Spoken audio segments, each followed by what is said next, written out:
Hello साथियों, कैसे हैं आप सभी। मैं विवेक एक बार फिर से आप सभी साथियों का आपके अपने परिवार एग्जामपुर में हार्दिक स्वागत करता हूं। हम हैं एग्जामपुर कलम से क्रांति। तो कहते हैं कि लहरों से डरकर दरिया पार नहीं होता। बोलो, साथ साथ बोलो कि लहरों से डरकर दरिया पार नहीं होता। मिल जाए कितने भी गीदड़, शेर का शिकार नहीं होता। चलिए स्टार्ट करते हैं। जेल वार्डर की डेट आ चुकी है 110 दिन। आज से कितने दिन? 110 दिन धुआंधार तरीके से। लेखपाल एसआई वाले भी इसी के साथ, उनका भी 110 दिन में कल्याण। एसआई की भी इसी हफ्ते के अंदर आने की पूरी उम्मीद है। ये सारे क्वेश्चन हमने वर्णमाला कंप्लीट कर ली है।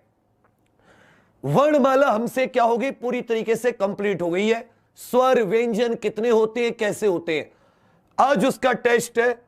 तो थोड़ी स्पीड रखिएगा, इससे आपको पता चल जाएगा। देखो, जो बच्चे बिल्कुल जेल वार्डर की जीरो से तैयारी कर रहे हैं, आपको मेरी अभी हिंदी की इससे पहले 3 से 4 वीडियो हुई है, वो वीडियो पूरी करनी है। बाकी आप बिल्कुल नए चैप्टर से शुरुआत करेंगे। इसका टेस्ट ले रहे हैं क्योंकि ये चैप्टर कंप्लीट हो चुका है। कहा गया कि इनमें से कौन सा महाप्राण व्यंजन है।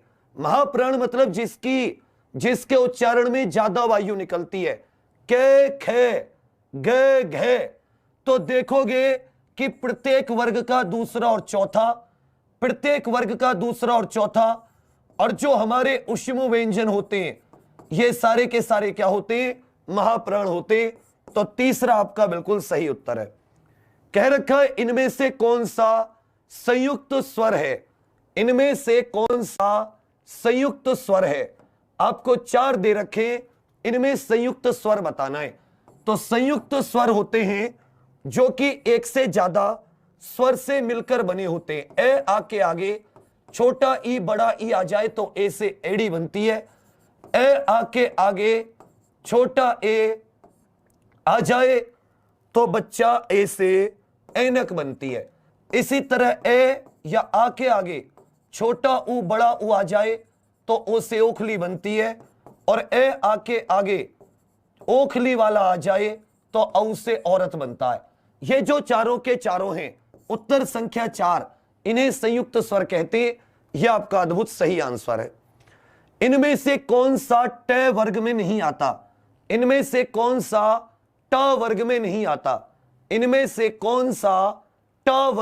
आता? तो ट, ठ, ढ, ढ, औणा। ट वर्ग में ये 5 आते हैं। ट वर्ग में जिसका उच्चारण किससे होता है?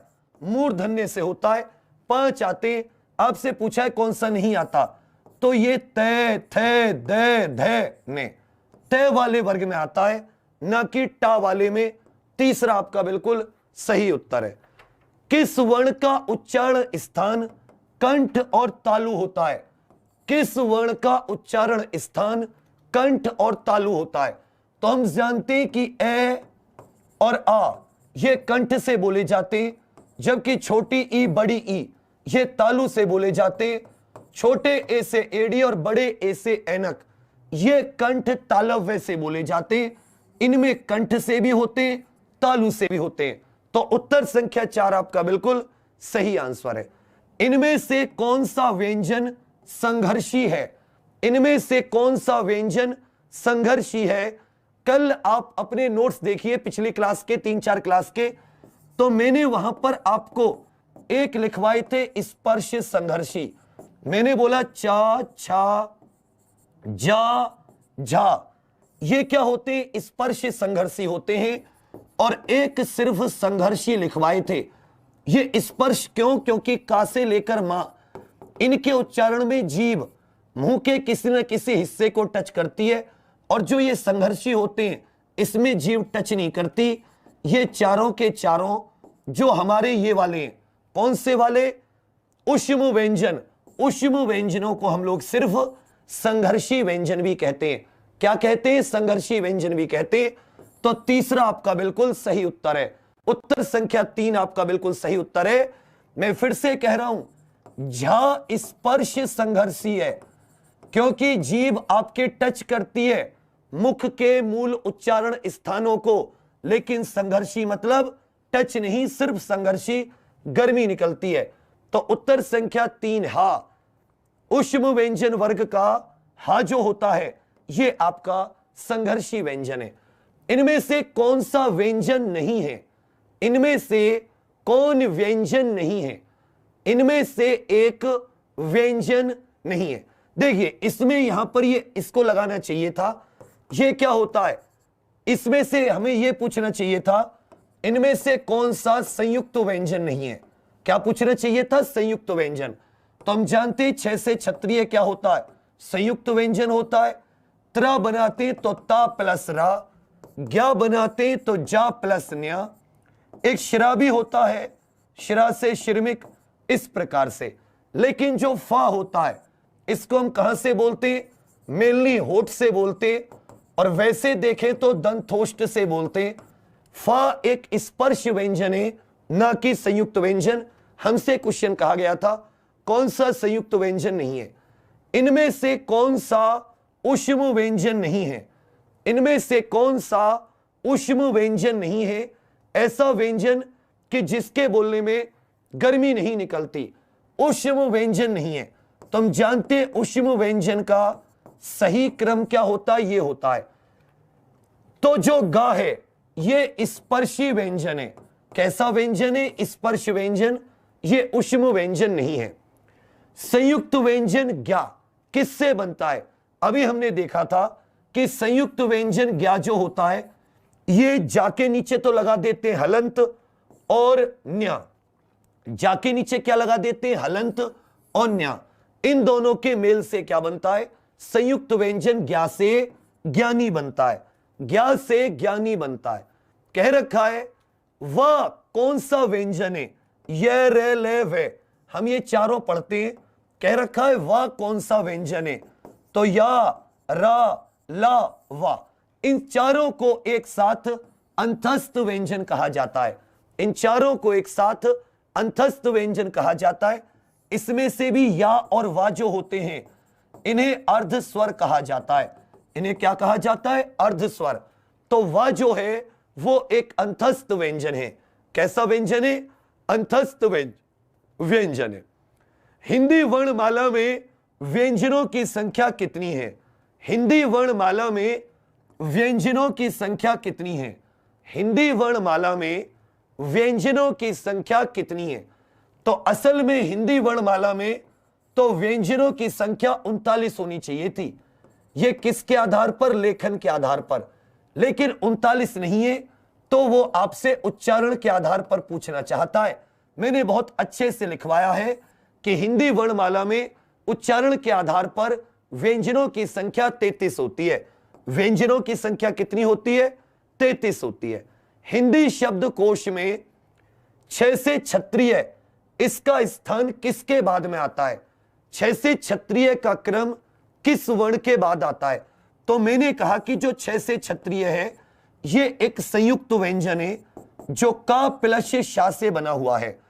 तो यदि 6 से क्षत्रिय आपको देखना होगा तो का से बाद में ही आपको देखना होगा जो इसका पहला व्यंजन होता है, क्योंकि ये 2 से मिलकर बना हुआ है और इसका जो पहला वाला है उसी के बाद में किसी भी संयुक्त व्यंजन का स्थान होता है। जैसे त्रय का जो स्थान है वो तय के बाद में आएगा, इसी तरह ज्ञ का जो स्थान है वो जय के बाद में आएगा, इसी तरह श्रेय का जो स्थान है वो शय से शलजम के बाद में आएगा। तो किसके बाद में आएगा? का के नीचे हलंत, इसके बिल्कुल बाद में छह, इसका स्थान आएगा जब आप हिंदी शब्दकोश में खोजोगे। यह भी मैं लिखवा चुका हूं। अघोष वर्ण कौन सा है? अघोष अर्थात जिसके उच्चारण में स्वर तंत्रियों में कम कंपन होता है। स्वर तंत्रियों में कम कंपन होता है उसे हम क्या बोलते हैं? उसे हम अघोष वर्ण कहते हैं। स्वर तंत्रियों में कम कंपन, हमने देखा था प्रत्येक वर्ग का पहला दूसरा क्या होते थे? अघोष होते थे, जबकि तीसरा चौथा पांचवा सघोष होते थे। हमें यह भी पता है कि सारे के सारे स्वर भी क्या होते हैं? सघोष होते हैं। हमें यह भी पता है कि जितने भी हमारे अंतस्थ व्यंजन हैं, ये रे ले वे और साथ में है, ये भी सघोष होते हैं। तो क्या बच गया? ये भी सघोष, ये भी सघोष। जा जो होता है चा छा जा झा, जय छे जय जय, ये भी क्या होता है? सघोष होता है, क्योंकि तीसरे नंबर पर आता है। तो सिर्फ हमारा कौन सा बच गया?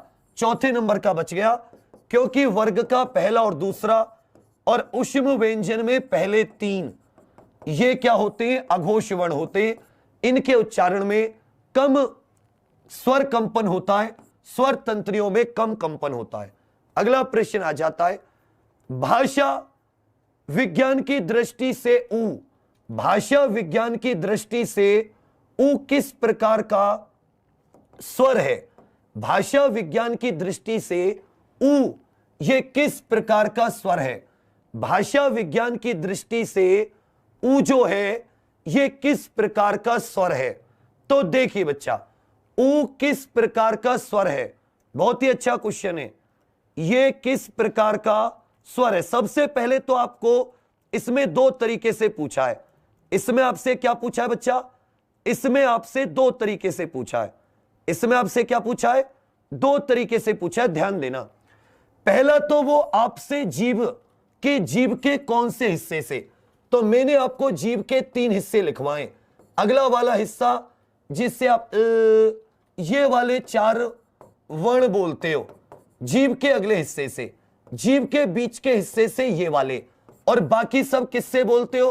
ऊ, बड़ा ऊ, ओ, ये सब किससे बोलते हो? जीभ के पिछले हिस्से से। एक बात तो पता हो गई कि अग्र का यहां का कोई मतलब नहीं है, जो भी होगा मतलब पश्चिम से होगा, जो भी क्या होगा मतलब पश्चिम से होगा। समझ रहे मेरी बात? पश्चिम से होगा। दूसरी बात, ऊ, इसके बोलते समय जो आपका मुंह है, ऊ, इसको बोलते समय आपका मुंह पतला हो जाता है, खुला हुआ नहीं होता, आपका मुंह पतला हो जाता है। तो कैसा हो जाता है? संवृत हो जाता है। कैसा हो जाता है? संवृत। तो ऊ जो है ये एक संवृत ध्वनि है। ई, आई, ऊ, औ, ये मुख द्वार के आधार पर जो मुंह है वो लगभग बंद सा रहता है। ई, आई, ऊ, औ। तो इसलिए कौन सा भाषा विज्ञान की दृष्टि से किस प्रकार का स्वर है? ये पश्च और संवृत स्वर है। अर्थात आपको जीभ और मुंह कितना खुलेगा इसके आधार पर इसको बांटना था, और ये मैं अच्छे से सिखाया हूं अभी पिछली 4 क्लासों में। कौन सी ध्वनि महाप्राण नहीं है? कौन सी ध्वनि महाप्राण नहीं है? तो पहली, दूसरी, तीसरी, चौथी, पांचवी में देखोगे का, खा, गा, घा। हमने देखा कि जो पहली, तीसरी और पांचवी होती है ये अल्प प्राण होती है, और सम स्थान अर्थात दूसरे चौथे नंबर पर जो होती है ये महाप्राण होती है। हमें बताने कौन सी महाप्राण नहीं है। जय छय जय, तो हम देख रहे हैं कि जय कौन से नंबर पर आता है? तीसरे नंबर पर आता है। ये महाप्राण नहीं है। चलिए, महाप्राण नहीं है। अगला प्रश्न आ जाता है शा, इसका उच्चारण स्थान क्या है? शा, शा से शलजम का उच्चारण स्थान क्या है? तो हमें पता है ए, आ, ह और का, खा, गा, घा और न्या, इनका उच्चारण स्थान कंठ है। हमें पता है ते, थे, दे, धे, ने, ये पांचों दांतों से होते हैं। टे, ठे, डे, ढे, ने, ये मूर्धा से होते हैं।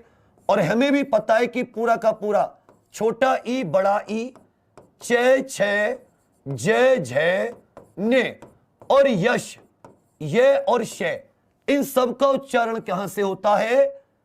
तालु से होता है। कह सकते हो कि यश किसी बच्चे का नाम है, यश बहुत चालू है, उसकी लंबी तालु है। समझ रहे मेरी बात? यश। तो ये जो दोनों या और शा, इनका उच्चारण भी कहां से होता है बेटी? तालु से होता है। कहां से होता है? तालु से होता है। आगे आ जाता है, इनमें से कौन सा व्यंजन स्पर्श संघर्षी है? इनमें से कौन सा व्यंजन स्पर्श संघर्षी है? तो हमें पता होता है कि चे, छे, जय जय ओन्य, च छ जय जय ओन्य, ये स्पर्श संघर्षी होते हैं नहीं होते? तो इसका मतलब ये हमारा बिल्कुल सीधा आंसर हो गया। ये और ये जो होते हैं ये हमारे सिर्फ संघर्षी होते हैं, ना कि स्पर्श संघर्षी। स्पर्श वर्ग का पूछा था तो जो तालु के होते हैं ये स्पर्श संघर्षी होते हैं, इनमें भी 4 ये प्रमुख रूप से। तो उत्तर आपका क्या हो जाएगा? 1। अगला क्वेश्चन आ जाता है ए से ऐनक, इसका उच्चारण स्थान क्या है? तो हमें पता है कि ए से जो ऐनक है वो किससे मिलकर बना है? वो इससे मिलकर बना है। और ये किससे मिलकर बना है? इससे। तो ये हो गया आपका कंठ और ये हो गई आपकी तालु। तो कंठ और तालु दोनों को साथ मिलाओगे तो इसे कंठ तालव्य बोलते हैं। तो ए से ऐनक, अ से एड़ी, इनका उच्चारण स्थान क्या होता है? कंठ तालव्य होता है। इनका उच्चारण स्थान कंठ तालव्य होता है। हिंदी भाषा की कुल कितनी वर्ण लिपियां हैं? लिपियां मतलब कितने वर्ण चिन्ह हैं, कितनी लेखन पद्धति है, अर्थात ध्वनियों को कितने प्रकार से लिख सकते हैं, लघुत्तम ध्वनियों को कितने प्रकार से लिख सकते हैं। क्योंकि लिपि का मतलब क्या है? लेखन पद्धति। अगर आपने पिछली 3-4 क्लासेस नहीं ली तो उन्हें जरूर ले लेना, मैं फिर दोबारा रिवाइज कराऊंगा, फिर कराऊंगा। अगर आपको अभी तक क्वेश्चन सही आ रहे हैं तो सब लोग शेयर कर देना। मैं बहुत ही हिम्मत और ईमानदारी से चैप्टर कंप्लीट करवाया हूं। आया हुआ एक क्वेश्चन नहीं छूटेगा और जो आना है वो भी नहीं छूटेगा। पूरे नंबर हैं आपके। और इस बार जेल वार्डर हो, कांस्टेबल हो, लेखपाल हो, फायरमैन हो, ऐसा ही हो, फायर फायर कर दो तुम। हम सभी जानते हैं कि हिंदी भाषा की कुल वर्ण लिपियां 52 हैं। कितनी है? 52। जिसमें से लेखन के आधार पर 39 व्यंजन होते, 13 स्वर होते। 39 व्यंजन होते, 13 स्वर होते। मध्य स्वर किसे कहते हैं? मध्य स्वर किसे कहते हैं? अच्छे से मैंने जीव को आपको बताया था कि जीव के 3 हिस्से होते हैं। आगे वाले हिस्से से आप किसी को बुलाते हो ऐसे बीच वाला हिस्सा आ, और पीछे वाले हिस्से से आपके बाकी बचे हुए जितने भी रहते हैं वो पीछे वाले हिस्से से आते हैं। तो आपसे पूछा है मध्य, मध्य स्वर कौन सा है? तो मध्य स्वर क्या होता है? आ से अनार मध्य स्वर है। आ से अनार मध्य स्वर है। आ से अनार मध्य स्वर है। इनमें से कंठ वर्ण कौन सा है? इनमें से कंठ वाला वर्ण कौन सा है जिसका उच्चारण कंठ से होता है? हमारे गले से होता है। कंठ वर्ग हम सभी जानते भैया, अभी थोड़ी देर पहले भी बताया था। ए आ का हा विसर्ग, इन सब का उच्चारण कहां से होता है? का से लेकर ड़ा तक इन सब का उच्चारण कहां से होता है? कंठ से होता है। इनका उच्चारण तालु से होता है, जबकि इसका उच्चारण मूर्धा से होता है। कहां से होता है? इनका उच्चारण मूर्धा से होता है, मूर्धन्य व्यंजन है। और इसका उच्चारण बच्चा वर्त से होता है। किससे होता है? वर्त से होता है। इसका उच्चारण वर्त से होता है। यह सब आपको अच्छे से कर आया हूं। चलिए अगला प्रश्न आ जाता है, हिंदी वर्णमाला में ऊष्म व्यंजन कौन से हैं? हिंदी वर्णमाला में ऊष्म व्यंजन कौन से हैं? बताइए, हिंदी वर्णमाला में ऊष्म व्यंजन कौन से हैं? अभी आज आपके हिंदी के मैथ के एक नए गुरुजी ने ज्वाइन किया है, तो कैसे लगे आपको नए गुरुजी? और नसीब है इस बार नए गुरुजी का कि वो आए और अपने साथ तुम्हारी भर्ती की तारीख लाए। आपके अंदर एक हौसला आ गया, आपके अंदर एक आत्मविश्वास आ गया कि भाई अब से 110 दिन है और मुझे इस 110 दिन में इन सब से आगे निकलकर एक सीट पक्की करनी है। आपको मैथ पढ़ाया, आज बेसिक बताया, 2 से 3 क्वेश्चन भी बताए। मैं कह रहा हूं तुम पूरा लगे रहो उनके पीछे। अगर तुम इस बार फतेह ना हासिल कर दो तो गर्दन कटवा देंगे। नहीं गर्दन, हाँ गर्दन भी काटवा सकते हैं। चलिए बिल्कुल सही। ये जो होता है हमारा संघर्षी ग्रुप, शलजम, शतकोण, सपेरा, हलकारा, इसको हम लोग ऊष्म व्यंजन बोलते हैं। क्या बोलते हैं? ऊष्म व्यंजन बोलते हैं। आगे आ जाता है अंतस्थ व्यंजन कौन से होते हैं। आपको बताना है हिंदी वर्णमाला में अंतस्थ व्यंजन कौन से होते हैं। आप बताइए, सर की क्लास लेकर आपको खुशी मिली? जो चुनता हूं आपके लिए कोई गलत तो नहीं चुनता। तुम बस भरोसा बनाए रखना, क्योंकि बाबू तुम जानते हो तुम्हारे इस बनाए हुए किले को न जाने कितने ने गिराने की कोशिश की, कुछ ने दगाबाजी करके, कुछ ने धोखा देकर, और फिर आज वही गीदड़ एक साथ, मतलब वो कि शेर का शिकार करते हैं। मगर याद रखिएगा, तुम्हारे ऊपर है शेर की पूरी इज्जत और पूरी की पूरी सम्मान। तुम्हें मेहनत करनी है, कुछ पढ़ना हो हम हैं। तुम बताओ क्या पढ़ना है? तुम्हारे लेवल से पढ़ाएंगे, बिल्कुल जीरो से, दिन रात मैराथन लगाकर, मगर तुम्हें नाम करना है। इसलिए हर जगह शेयर किया करो, हर जगह जहां भी हो सकता है। हिंदी वर्णमाला में क्योंकि कहते हैं ना कि लपेट अपने बदन पर बबूल की शाखें, लपेट अपने बदन पर, अपने बदन को कोमल मत बना, कांटों भरा बना कि हर एक मुसीबत को सह सके। लपेट अपने बदन पर बबूल की शाखें, तेरी शिकस्त का जवाब ये गुलाब क्या देगा। हजरत एग्जामपुर की महफिल है, तुझे जो ये फकीर देगा वो नवाब क्या देगा। तो मेहनत करते रहना, धुआं धुआं कर देंगे, आग लगा देंगे। बिल्कुल सही। ये रे ले वे, ये अंतस्थ व्यंजन होते हैं। क्या होते हैं? अंतस्थ व्यंजन।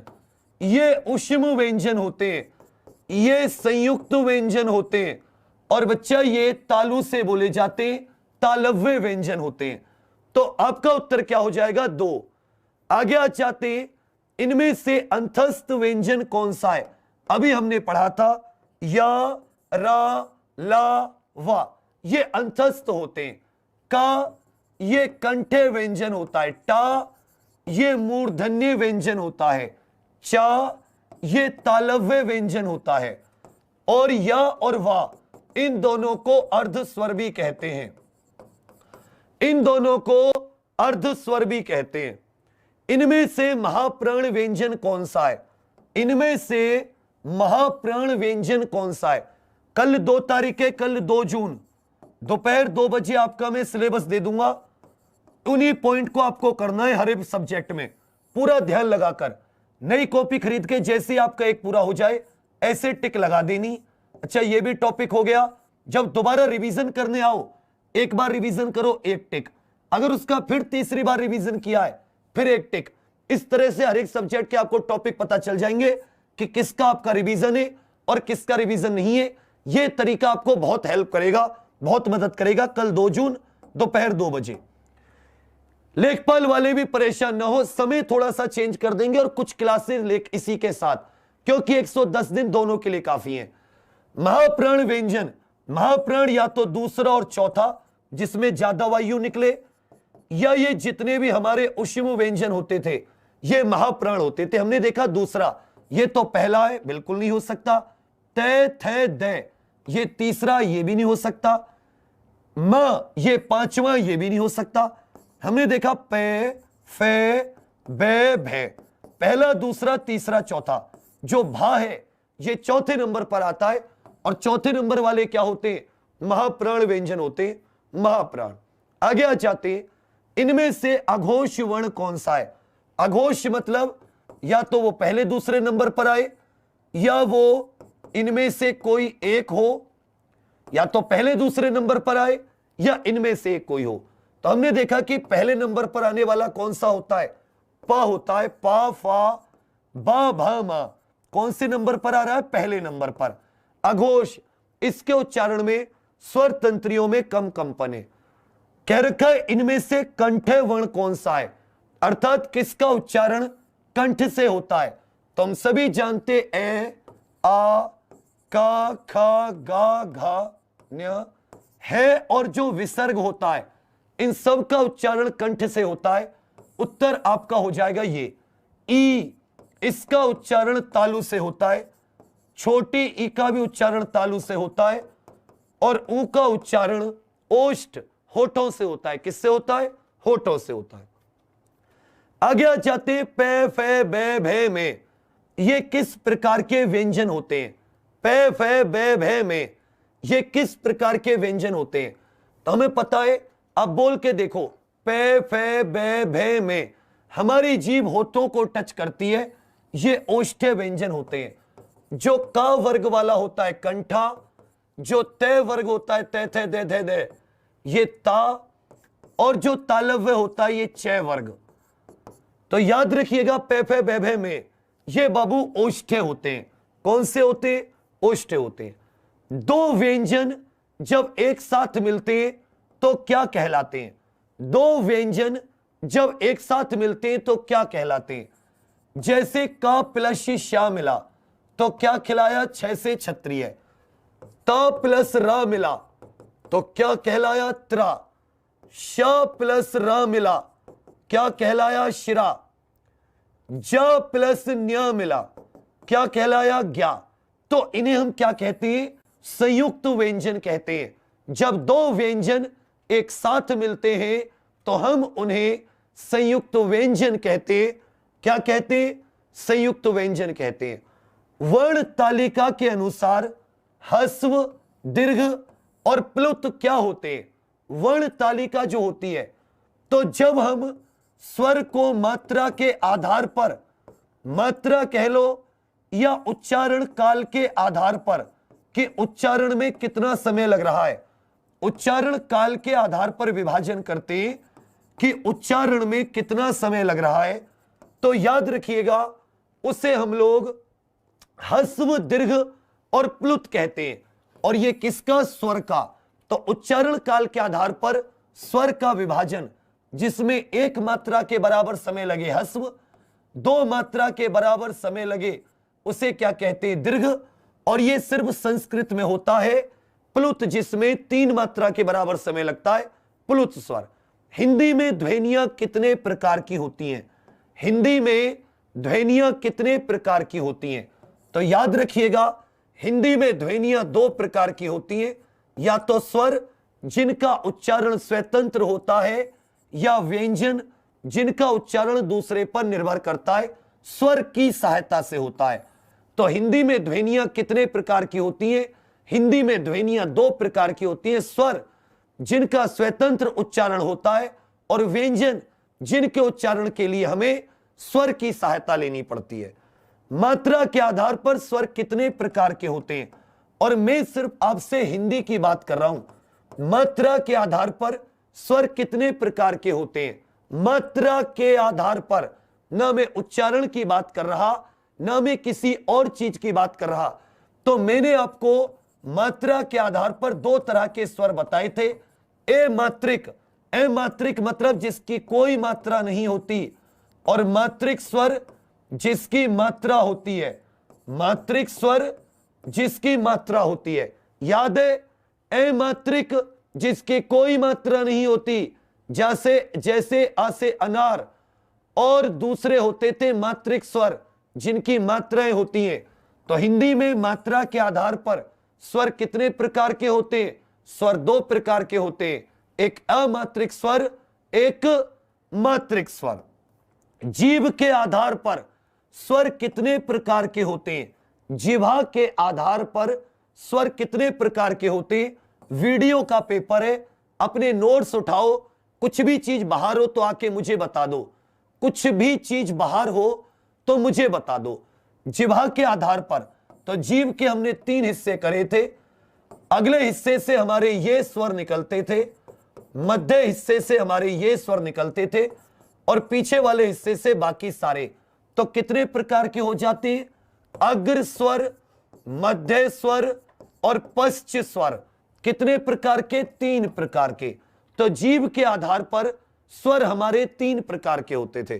कितने प्रकार के? तीन प्रकार के।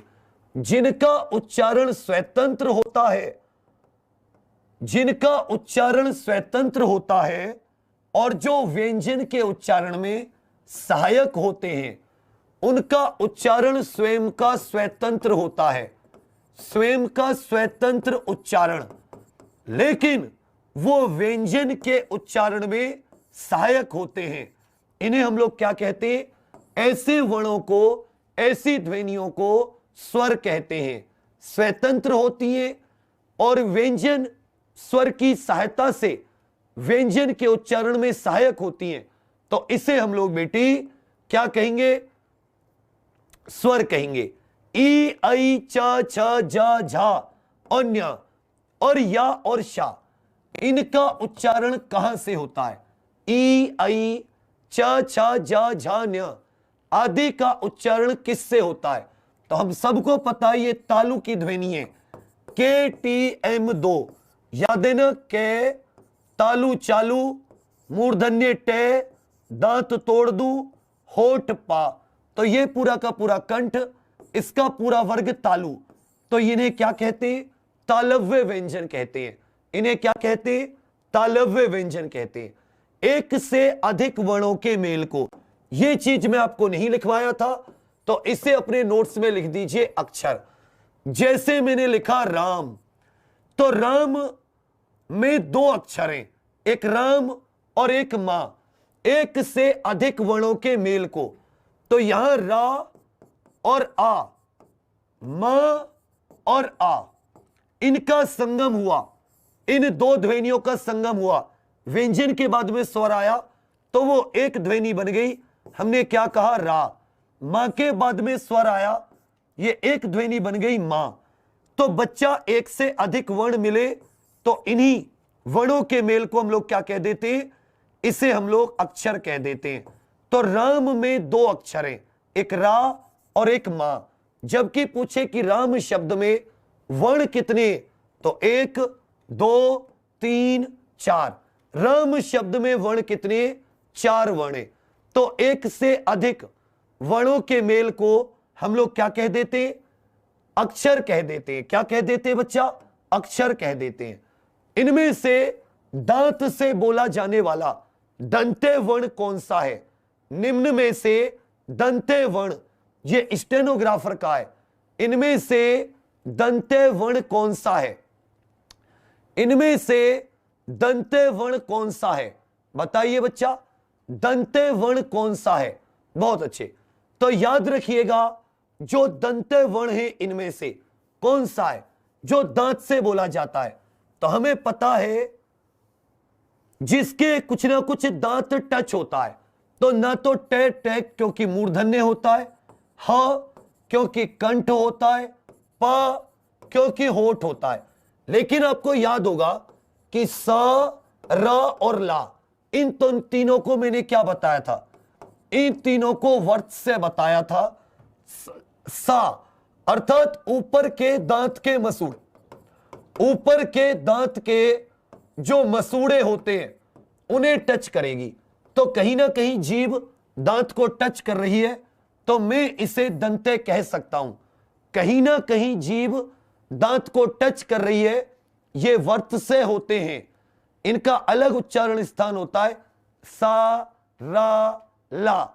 ऊपर वाले दांत का जो जबड़ा है उसके मसूड़े को टच कर रही है, अंदर वाले मसूड़े को, तो इन्हें वर्त से या दंते कह सकते हैं। अनुनासिक वर्ण कौन सा है? अनुनासिक वर्ण कौन सा है? मुंह और नाक दोनों से, मुंह और नाक दोनों से, मुंह और नाक दोनों से हवा निकले, वायु बाहर आए, मां मां, मुंह से भी आ रही है, नाक से भी आ रही है, तो मां जो है ये अनुनासिक है। मां कैसा वर्ण है? अनुनासिक है। अनुनासिक, निर्नुनासिक, अनुस्वार, ये तीनों मैंने बाबू इससे पिछली 3 से 4 क्लास में, अगला जो चैप्टर होगा वो विराम चिन्ह होगा या संधि, वो आप कमेंट्स करके बता दोगे। इनमें से कौन सा वर्ण घोष है? इनमें से कौन सा वर्ण घोष? घोष और सघोष ये एक ही बात होती है। ये ऐसे वर्ण होते हैं जिनमें स्वर तंत्रियों में कंपन ज्यादा होता है। ये या, रा, ला, वा, हा। उसके अलावा दूसरा, तीसरा, उसके अलावा तीसरा, चौथा, पांचवा वर्ण जो होता है प्रत्येक व्यंजन वर्ग का, यह भी क्या होता है बच्चा, घोष वर्ण होता है। तो हमने देखा ये तो पहला है, ये भी पहला है, ये दूसरा है। जबकि क ख ग ये कौन से नंबर का है, तीसरा नंबर का। तो ग जो होता है वो एक सघोष वर्ण होता है या वो एक घोष वर्ण होता है, सघोष या घोष। आगे आ जाते हैं यूपी पुलिस के क्वेश्चन है 18-19 में जो पेपर हुए हैं उनमें पूछे गए। 4 विकल्पों में से सही विकल्प का चयन कीजिए। जो वर्ण स्वर की सहायता से बोले जाएं उन्हें क्या कहा जाता है? जो वर्ण स्वर की सहायता से बोले जाएं उन्हें व्यंजन कहा जाता है। जो वर्ण स्वर की सहायता से बोले जाएं उन्हें व्यंजन कहा जाता है। आगे आ जाता है, इसमें आपको जो कृपण, ये कृपण नाम का जो शब्द है इसका सही वर्ण विच्छेद करना है। कृपण नाम के शब्द का सही विच्छेद करना है। फिर से सुन लीजिए, आप विच्छेद कीजिए इसका वर्ण विच्छेद, कि कल दोपहर 2 बजे आप लोगों के लिए एक स्पेशल जेल वार्डर की 109 दिन की तैयारी, क्योंकि कल से 109 दिन फायरमैन घुड़सवार, अपनी कॉपी ओपी ले आओ, बैठ जाओ। पहली बात, इसके साथ लेखपाल एसआई, क्योंकि एसआई की भी वैकेंसी आ रही है बस इसी वीक।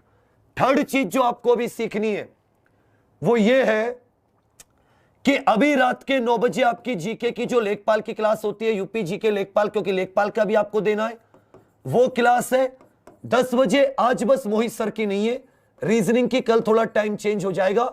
अभी रात के 10 बजे रीजनिंग का पेपर डिस्कस होगा, क्योंकि 50 से 55 क्वेश्चन रीजनिंग के हैं। सबसे अहम रोल है, सबसे ज्यादा समय लगता है, और मैं कहता हूं अगर आपने पुलकित सर का पूरा साथ दिया धुआं धुआं कर दोगे।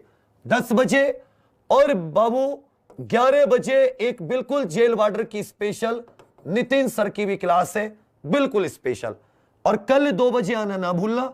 सुबह 6:30 बजे करंट अफेयर होते, 9 से 10 क्वेश्चन आपको सुबह 6:30 बजे वाली क्लास में जीके में मिलेंगे, करंट अफेयर के। आगे आ जाता है कृपण, तो का और स्वर की सहायता ली गई, ये रे से ऋषि की मात्रा होती है, तो यदि स्वर को अलग करोगे तो हलंत लगा दोगे, जाहिर सी बात है रे से ऋषि की बात आ जाएगी। यहां पर पा, जब वर्ण विच्छेद करोगे तो पा को अलग कर दोगे, उसके साथ एक किसकी ध्वनि है, स्वर की ध्वनि है, उसे भी अलग कर दोगे। और जब तुम ड़ा को भी सेम टू सेम करोगे कि ड़ा के साथ भी एक तो ड़ा है और एक आ की ध्वनि है। अब यह आपका बिल्कुल सही वर्ण विच्छेद हो गया, का री पा अ रे आ। तो ऑप्शन नंबर कौन सा इसमें? ऑप्शन नंबर डी आपका बिल्कुल सही स्टार्ट हुआ है। का के नीचे हलंत है, क्यों?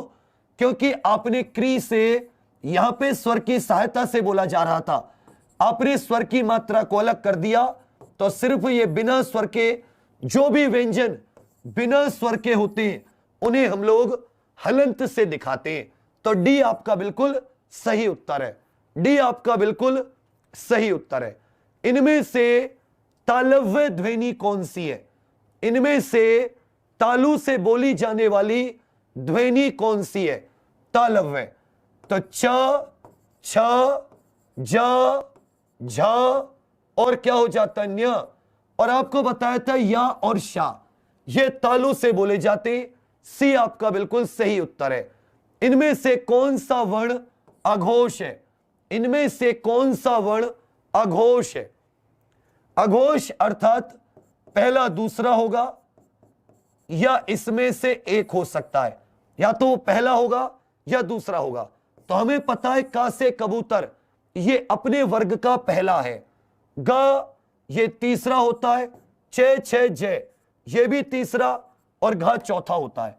तो पहला और दूसरा प्रत्येक व्यंजन वर्ग का, प्रत्येक स्पर्श व्यंजन वर्ग का, आपको कोई किताब लेने की जरूरत नहीं है, जितने क्वेश्चन करा दिए इन्हीं को बराबर बराबर करो।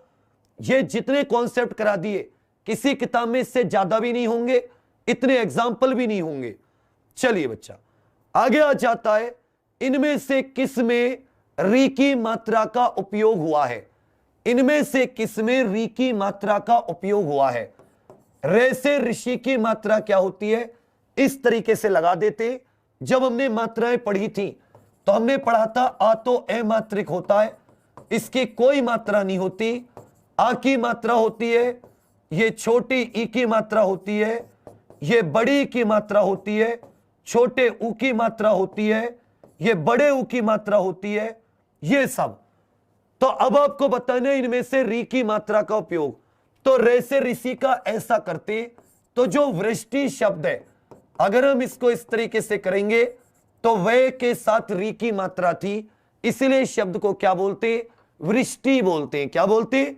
वृष्टि अर्थात बारिश। शय का उच्चारण स्थान, देखिए रिपीट भी किया था क्वेश्चन। अभी हमने देखा कि यश और ये जो च छ जय जय न्य ने ई और छोटी बड़ी, इन सब का उच्चारण स्थान तालु होता है। क्या होता है? तालु होता है। तो ये आपके बिल्कुल एकदम सही आंसर हो गया कि यश या और शा, इनका उच्चारण स्थान तालु होता है।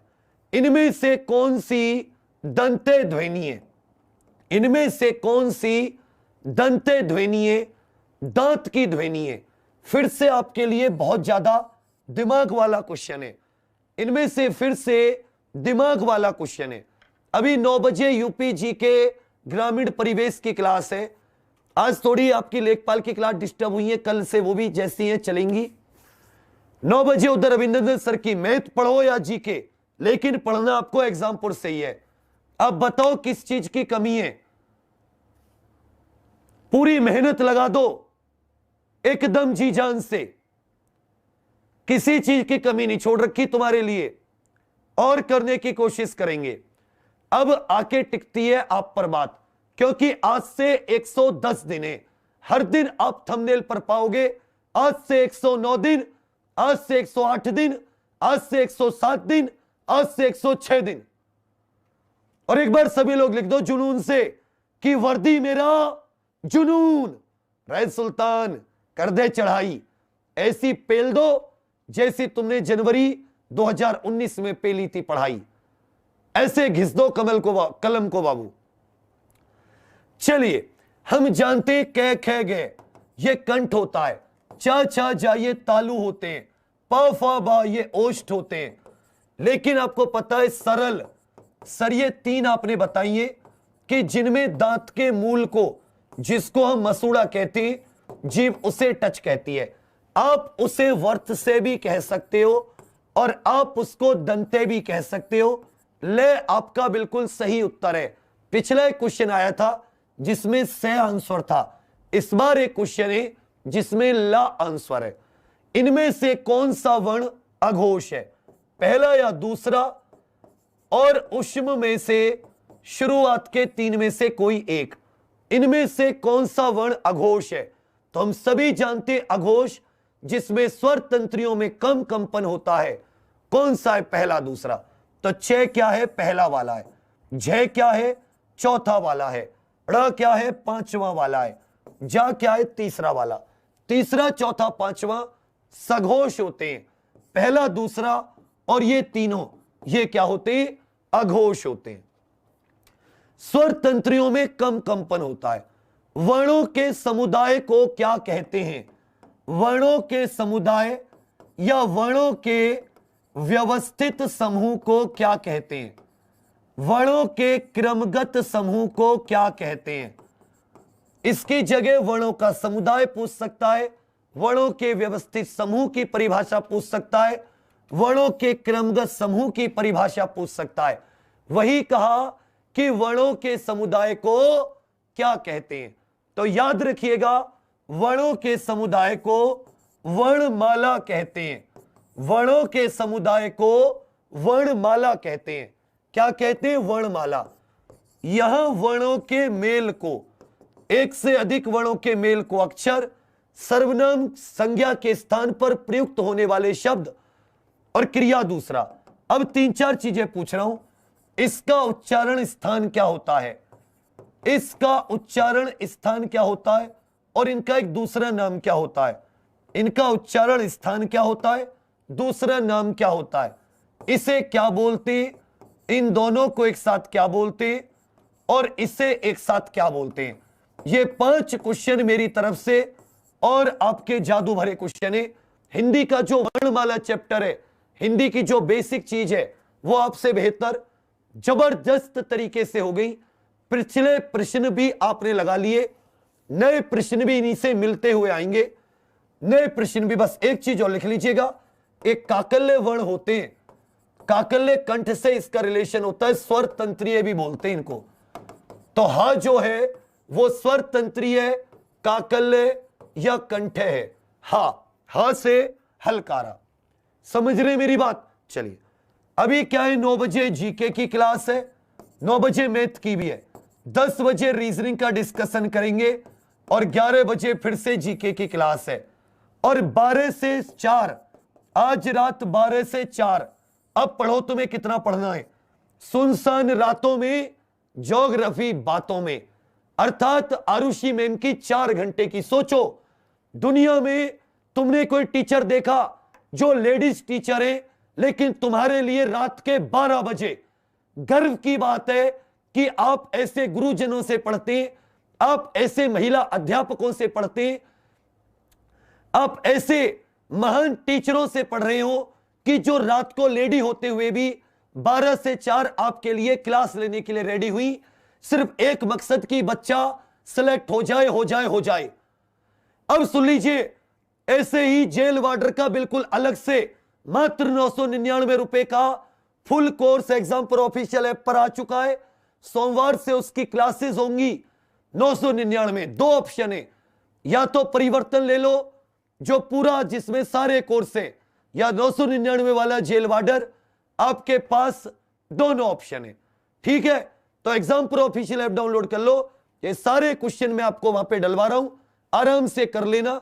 और वर्णमाला की जो वर्णमाला मैंने पढ़ाई है, मैं आपके लिए उसके नोट्स भी डलवा देता हूं, वर्णमाला के नोट्स भी डलवा देता हूं इसी क्लास के साथ। एग्जाम प्रो ऑफिशियल ऐप पर जाना, फ्री क्लासेस में जाना, जेल वार्डर लेखपाल खोलना हिंदी, वहां पर आपको ये वाली जो क्लास है आज की, इसके साथ क्वेश्चन भी मिल जाएंगे और आपको नोट्स भी मिल जाएंगे। मैं एक बच्चे से किसी से नोट्स ले लेता हूं, ठीक है। चलिए फिर आज की क्लास को कैसा आया, मजा आया। 3 क्लास ली आपने, 6 बजे, 7 बजे, 8 बजे, 9 बजे, 10 बजे, 11 बजे, 12 से 4 झंडा गाड़ दो और दिखा दो कि इस बार वर्दी का जुनून छा चुका है। सभी बोलो एक साथ पूरे मन और तन से कि वर्दी मेरा जुनून, रहे सुल्तान कर दे चटाई, रहे सुल्तान कर दे चढ़ाई। जाना नहीं है, 9 बजे बने रहना है एग्जामपुर के साथ। चलिए लाइक शेयर सब्सक्राइब करना मत भूलना। Thank you, all the best. जय हिंद, जय भारत, जय एग्जामपुर। इन बच्चों को सबको जेल वार्डर फायरमैन बना एग्जामपुर।